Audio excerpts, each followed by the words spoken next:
Muito bem, estamos de volta com este magnífico estudo da divindade triuna, o Pai, o Filho e o Espírito Santo. Nós vamos continuar observando aquele texto de 1 João 5, 20 e 21, porque o texto realmente é muito significativo, é muito profundo.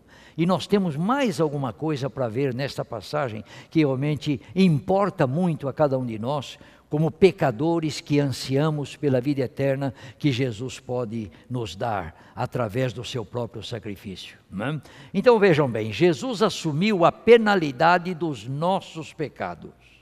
Isso aí ninguém desconhece, ninguém nega. Mas o que vem em seguida é o que alguns não sabem.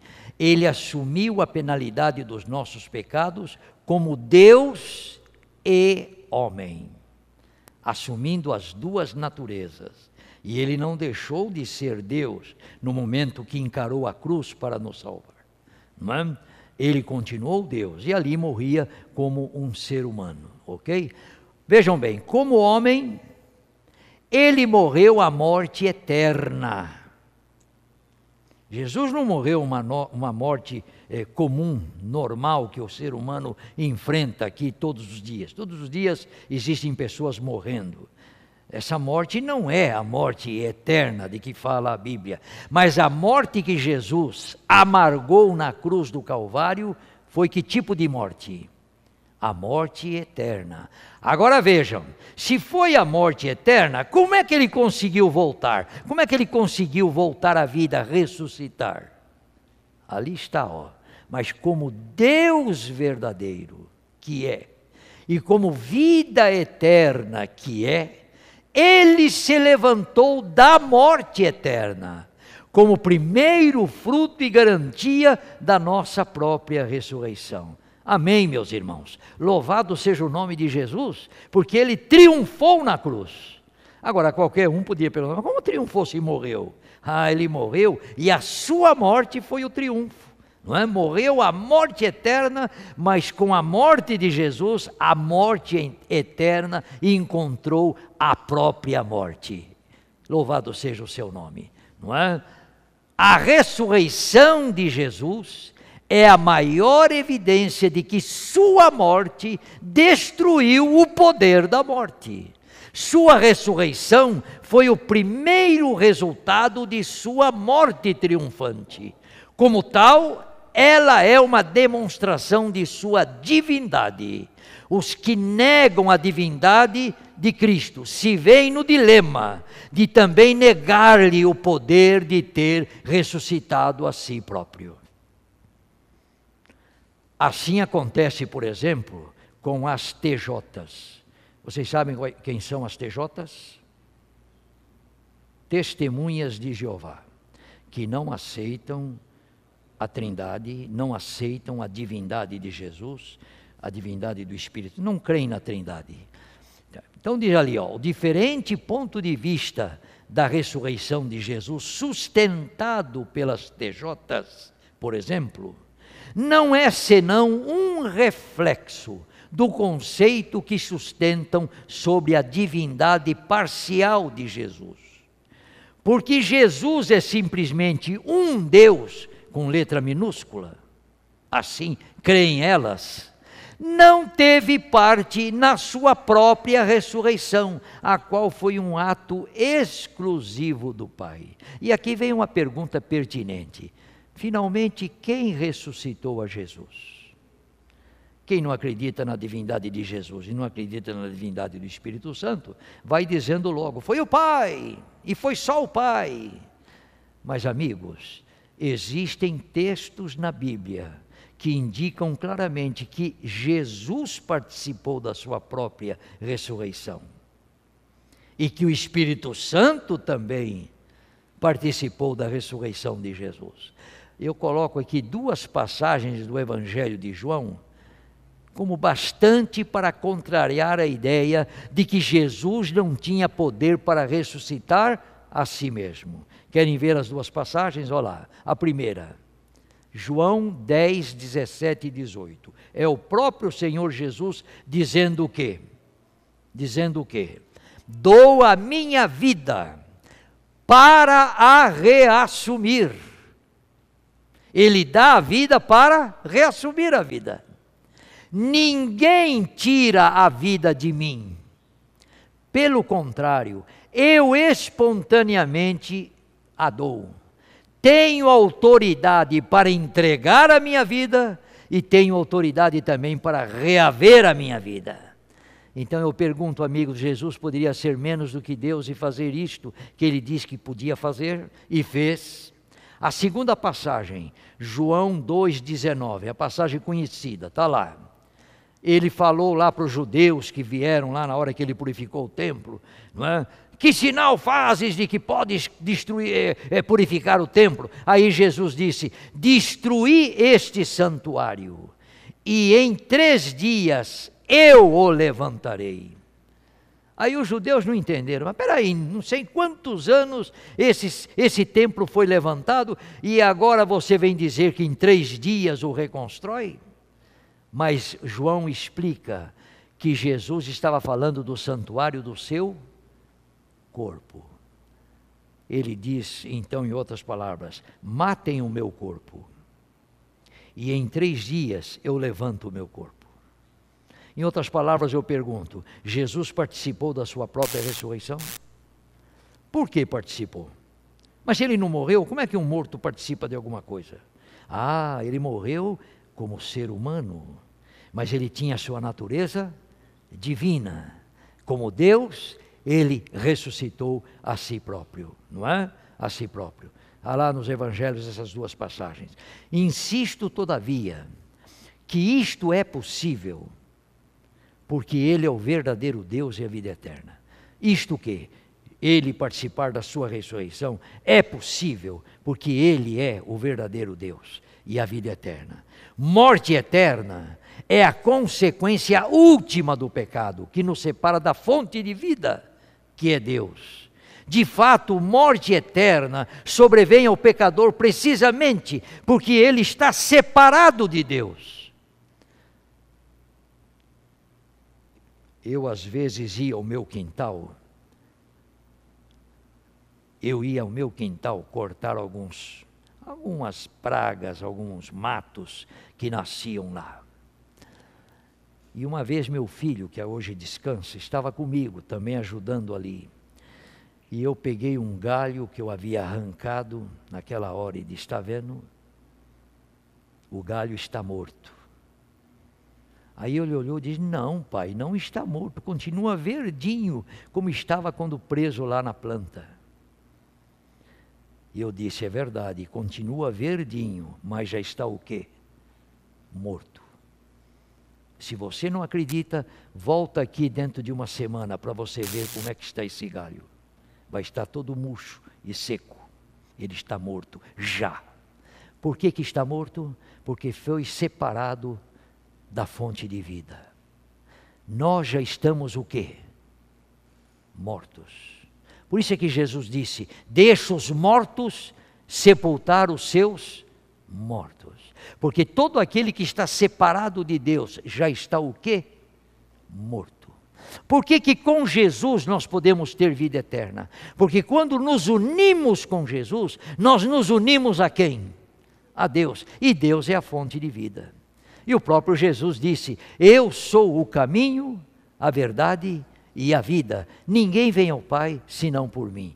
É por isso que João caracteriza a vida eterna como conhecer a Deus e define tal conhecimento em termos de comunhão com Deus. Portanto, o segredo da vida eterna é conhecer Deus e estar em Deus. Somos então informados que esta experiência de conhecer Deus e estar em Deus só é possível por se conhecer a Jesus. e de estar em Jesus. A que conclusão então nós chegamos? Não podemos conhecer a Deus e estar em Deus de outra forma senão conhecendo a Jesus e estando em Jesus. É a única maneira.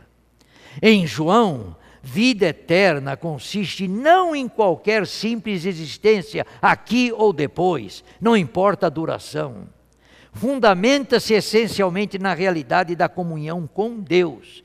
Qualidade e não duração é o conceito predominante de vida em João. Portanto, mesmo se uma religião tem a ver com o Deus verdadeiro, e justamente por essa razão ela se declare cristã, ela não será de fato uma religião cristã se não tiver a Jesus como centro motivador e norteador, ou tenha Jesus parcialmente como simples figura histórica, ou mesmo como o Messias esperado, o Rei divino, etc., mas não como o verdadeiro Deus e a vida eterna. Meus irmãos, a nossa igreja não seria a igreja verdadeira se ela não admitisse que Jesus é o verdadeiro Deus e a vida eterna. Nós seríamos apenas mais um credo religioso por aí, não é? Que se diria cristão, mas nem cristão é, porque não tem o verdadeiro conceito de Cristo, e assim por diante. É este ideal cristológico que torna possível e real nosso conhecer a Deus e estar em Deus, o que implica nossa salvação definitiva. Ele disse: se não crerdes que eu sou, disse Jesus, morrereis nos vossos pecados. Está lá em João 8, verso 24. Estejamos nós em Cristo, não importa quão próximo de Deus ele esteja, haverá ainda um abismo infinito entre Deus e nós, se ele não for o verdadeiro Deus. Eu digo o seguinte: se Jesus for 1 micron, eu não diria 1 milímetro, eu diria 1 micron, que é bem menos do que 1 milímetro. 1 micron menos do que Deus, nós estamos perdidos. Por quê? Porque nós estaríamos em Jesus e estaríamos 1 micron separado de Deus. Não é questão de distância, é questão de qualidade. Se você está 1 micron separado de Deus, você está 1 micron separado da fonte de vida e você não poderá ter a vida eterna ou a salvação. Então, amigos, estar em Jesus e estar em Deus só é possível se Jesus é o Deus verdadeiro, como o Pai é, não é? É por essa razão que o Evangelho de João, que define tão adequadamente o que é a vida eterna, apresenta Jesus como Filho de Deus, aquele que se encontra no seio do Pai. Companheirismo íntimo, não é? E é igual a Deus. Está lá em João 5,18, que Jesus é igual a Deus. Um Jesus menos que isto não pode ser o nosso Salvador, não pode ser o caminho de volta ao Pai, não pode ser o meio pelo qual somos reintegrados em Deus. Se Jesus não é um com Deus e não é o verdadeiro Deus, o ato de estar em Jesus e o ato de estar em Deus serão duas experiências distintas e mutuamente incompatíveis e que se excluem. Neste caso, o maior empecilho para o cumprimento do plano da redenção, o maior meio de frustrar o empenho de Deus para ter o pecador de volta para si, seria o próprio Senhor Jesus. Se Ele não é o verdadeiro Deus, e Ele chega agora e pede de cada um de nós que o amemos de todo o coração, que estejamos integrados nele, que entreguemos a Ele tudo, nós então estamos aí diante de um problema, porque Ele não é o verdadeiro Deus, Ele está pedindo tudo, e aí estamos perdidos se entregamos tudo a Ele, porque Ele não é o verdadeiro Deus, né? É isso aí que realmente nós entendemos. Exatamente, olha lá, por reiterar nesse caso prerrogativas divinas sem que Ele seja Deus. Nós estaríamos então agora evidentemente vivendo uma ilusão, recebendo um Salvador que nós pensamos que é Deus, mas Ele não é Deus, então estamos perdidos. Ok? Estamos terrivelmente perdidos. Por apresentar seu apelo para que estejamos nele e dediquemos-lhe todo o ser, em tal forma absorvente e exclusiva, que ele se torna tudo em todos. E ao ponto de não restar qualquer espaço para mais ninguém, não importa quem seja. Se ele não é Deus, é um ser separado de Deus, e ele pede tudo para ele, o que sobra para Deus? Estamos perdidos, entenderam? Mas graças a Deus, Ele é Deus. Cristo seria um rival de Deus, antes que seu instrumento restauradão de um companheirismo deteriorado pelo pecado, não fosse Ele Deus, ok? Não fosse Ele Deus. Olha aí o atual Papa, desculpe irmãos, o atual Papa Joseph Ratzinger, Bento XVI, além de Papa, ele é um teólogo. E ele, como teólogo, escreveu algumas coisas que são realidade, são verdade, não é? E isso aí está escrito e é uma verdade. Olha lá o que ele escreveu. Basicamente, a mediação de Jesus, com efeito, cancelar-se-ia e se tornaria uma separação em lugar de mediação, fosse ele algum outro ser que não Deus. Perfeitamente, está corretíssimo Bento XVI ao afirmar isso aí. Ele não afirmou agora não, ele afirmou muitos anos atrás, quando ele era apenas um teólogo. E eu fiz a minha tese lá na Andrews University, e então descobri lá um livro do Ratzinger, lá na biblioteca, exatamente com esse trecho que eu precisava para a minha tese. Vocês estão entendendo? Agora veja, o Papa, chefe de uma igreja que afirma que há uma mulher que intercede para salvar, acaba dizendo que só é possível alguém que seja Deus para interceder por nós e nos salvar. Olha lá, vou ler novamente. Basicamente, sua mediação, quer dizer, a mediação de Jesus, com efeito cancelar-se-ia e se tornaria uma separação em lugar de mediação, fosse ele algum outro ser que não Deus. Então, na palavra do próprio Papa, para um mediador salvar, ele tem que ser o quê? Deus. Em outras palavras, nenhum santo pode salvar. Não há condição de nenhuma mulher nos salvar. Somente alguém que seja Deus. E esse alguém é Jesus.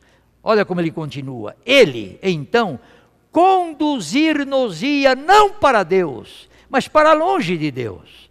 Assim se conclui que, como mediador, ele mesmo é Deus e ele mesmo é homem, ambos com igual realidade e totalidade. Está lá o livro que ele escreveu. Portanto, a humanidade de Jesus é indispensável e sua divindade supremamente imprescindível.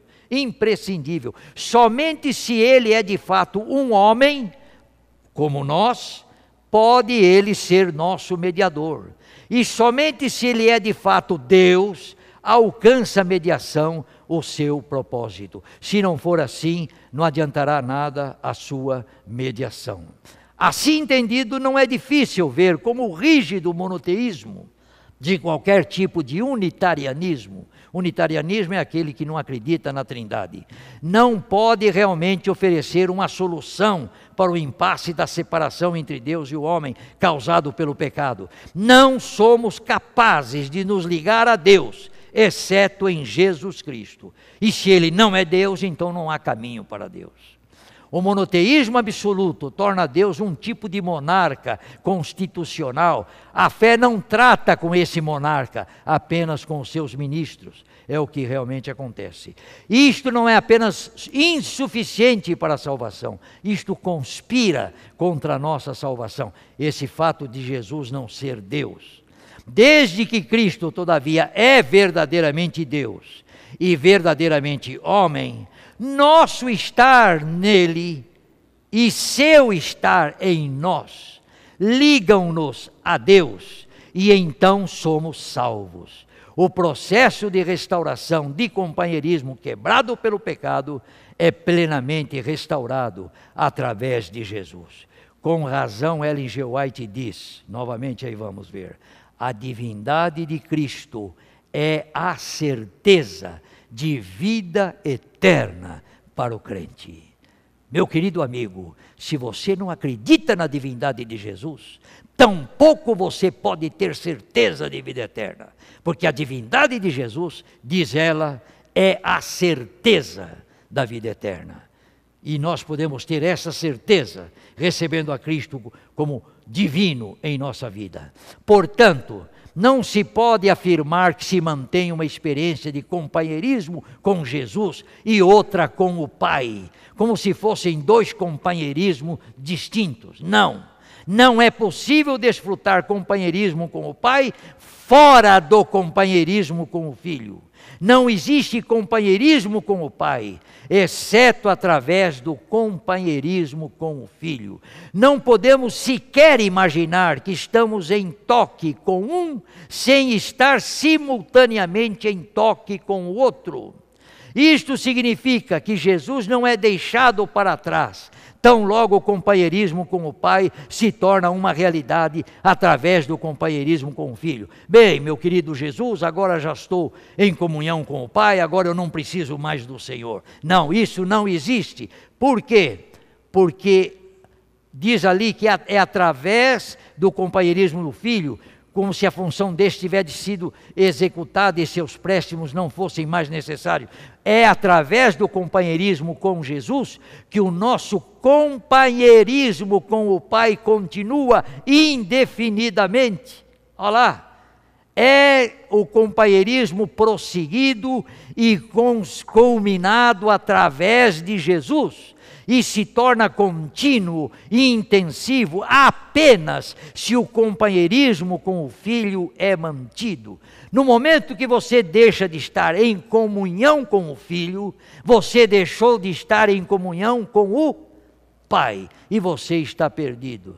Não é? Então temos que manter a comunhão com o Filho com uma viva experiência que se aprofunda cada vez mais. Tal companheirismo com o Pai será uma permanente experiência conforme o pecador se coloca constantemente em comunhão com Jesus. Esta comunhão será tal que Deus poderá, através dele, renovar progressivamente a experiência de se estar em comunhão com o Pai, renovando cada vez mais. É por isso que João disse, nossa comunhão é com o Pai e com seu Filho, Jesus Cristo. 1 João 1, verso 3. Então chegamos à seguinte conclusão. O apelo apostólico em 1 João 5, 21. Filhinhos, guardai-vos dos ídolos. Guardai-vos dos ídolos. É o apelo natural do escritor, depois de ponderar aquilo que ele ponderou na sua epístola. Não é? Ídolo, o que é um ídolo? Olha lá a definição de ídolo ali. Ó. Ídolo é qualquer coisa que pode se colocar entre nós e Deus. O que é um ídolo? Qualquer coisa que se coloca entre nós e quem?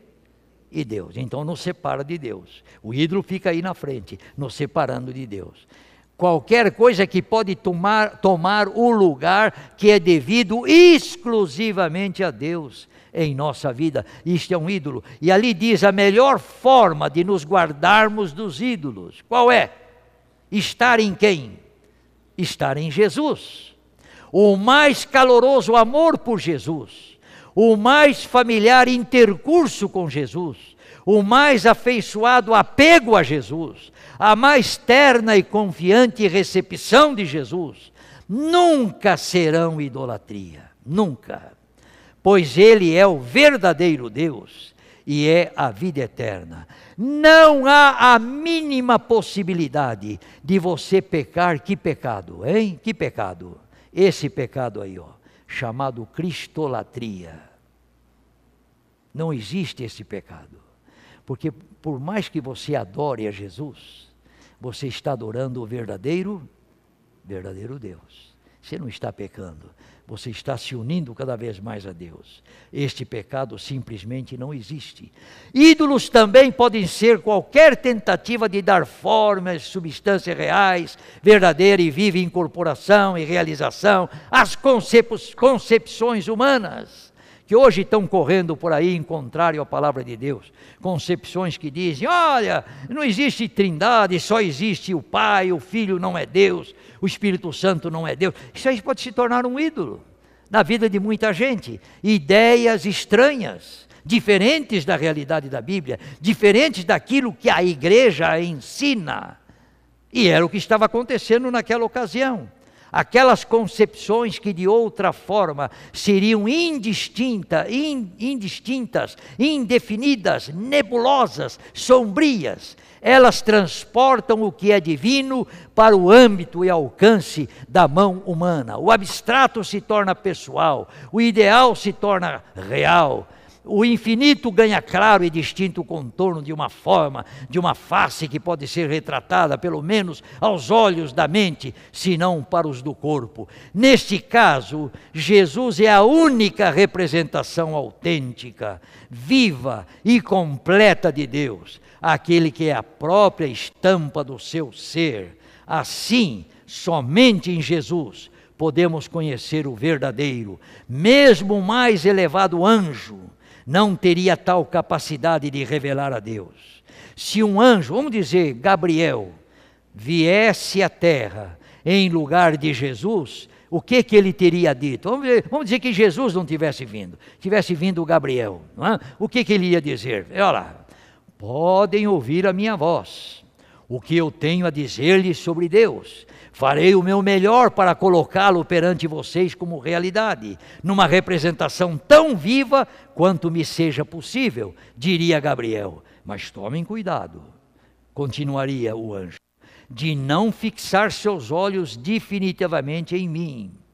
Há o risco de poderem imaginar que sou tão semelhante a Deus, que vivo tão próximo de Deus, que o contemplo tanto, que quando tenham formado uma clara noção de mim, realmente conheçam a Deus. Tal não é o caso, é bem o contrário. O próprio conhecimento que venham adquirir de mim, diria o anjo, poderá iludi-los sobre Deus, tentando-os a formar uma inadequada concepção, senão totalmente falsa sobre ele, colocá-lo num relicário de minha própria moldura e vesti-lo em minhas próprias vestes, na melhor das hipóteses, moldura e vestes de mera criatura, como é um anjo. Tivesse um anjo vindo a este mundo em lugar de Jesus, ele teria que agir e se expressar desta forma, quisesse ele manter sua integridade moral diante de Deus e dos homens. Se viesse a agir ou falar de maneira como Jesus fez e agiu, ele seguramente teria cometido o pecado de se apoderar das prerrogativas exclusivas de Deus. Ele teria se tornado um segundo Satanás. Viesse um anjo e falasse como Jesus falou, e reivindicasse o que Jesus reivindicou. Por exemplo, meus amigos, Jesus, quando operava um milagre, pessoas vinham e o adoravam, não é verdade? E o adoravam. Jesus disse, não, por favor, não me adorem, porque eu não sou Deus. Não, ele aceitou a adoração. E ele pecou por aceitar a adoração?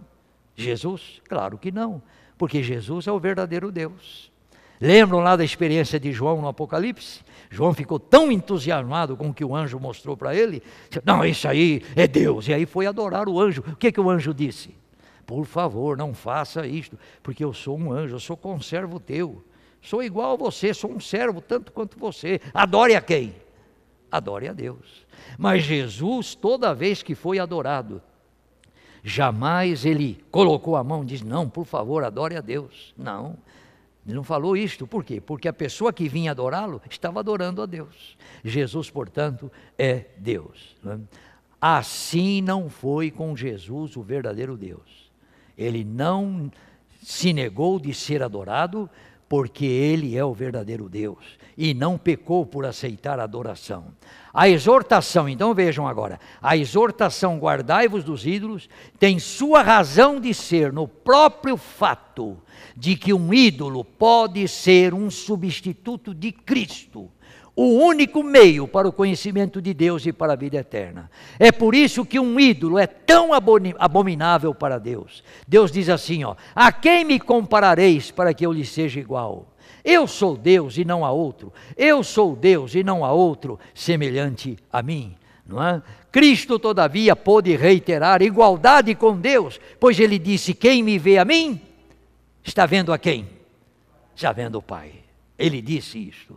Então, amigos, ele é de uma divindade igual, do mesmo nível do Pai. Ídolos, portanto, no contexto de 1 João, que não registra qualquer prévia referência ao perigo da idolatria, ídolos são para serem considerados como as falsas ideias sobre o Pai, sobre o Filho, ligadas ao pernicioso gnosticismo. E hoje não existe mais o gnosticismo, mas existe o antitrinitarismo, que nós temos que ter cuidado com ele, porque realmente nos separa de Deus, e separando de Deus estamos perdidos. O pernicioso gnosticismo estava pressionando os crentes a se desviarem da verdadeira fé, e a dissidência hoje não pressiona os fiéis de hoje a se desviarem também? Embora tais ideias fossem apresentadas por mestres que se diziam cristãos e que pretendiam ensinar conceitos cristãos sobre Deus, eram de fato anticristãos no comportamento e no ensino, desde que negavam a plena revelação de Deus em Cristo. Esta advertência é válida para nós hoje, como foi para a igreja no final do primeiro século. Está aí outro teólogo fiel dizendo uma coisa interessante: olha, qualquer profissão deve ser testada pelas doutrinas básicas do cristianismo apostólico. O que realmente crê acerca de Jesus aquele que está falando? É ele Deus encarnado ou é apenas um mestre? Morreu ele uma morte real, expiatória, vicária pelos pecadores, ou é a sua morte um mero exemplo? E tem vários adventistas por aí que querem dizer que a morte de Jesus é apenas um exemplo de como se deve morrer. São os perfeccionistas, que é outro grupo de dissidentes que existe para causar problemas para a igreja. E aí o teólogo continua: ressuscitou ele de entre os mortos? É o ensino de Jesus verdadeiro, completo e autoritativo? Ou é seu ensino parcial, nisso precisando do ensino de outros, para nos conduzir a uma superior e de fato necessitada forma de cristianismo? De acordo com o livro de João, e realmente com toda a palavra de Deus, qualquer coisa que deprecia a Cristo é idolátrico, pois ele é o verdadeiro Deus, a verdadeira revelação do Pai, a verdadeira expiação pelo pecado, o verdadeiro pão, o verdadeiro vinho. Ele é o princípio e é o fim de toda religião verdadeira. Então, meus queridos irmãos, seja ele também o quê? Seja ele também a razão da nossa fé e o centro motivador das nossas vidas, porque Jesus é tudo. E a pergunta que eu quero deixar para vocês agora é: Jesus já é tudo na sua vida? Já é tudo na minha vida? Na vida de cada um de nós? Porque Ele tem que ser tudo. Porque se Ele for tudo em nós, então nós estaremos tudo ligados em comunhão a Deus e teremos a vida eterna. Exaltado seja o glorioso nome de Jesus, hoje e eternamente. Amém. Amém. Deus os abençoe, meus queridos irmãos.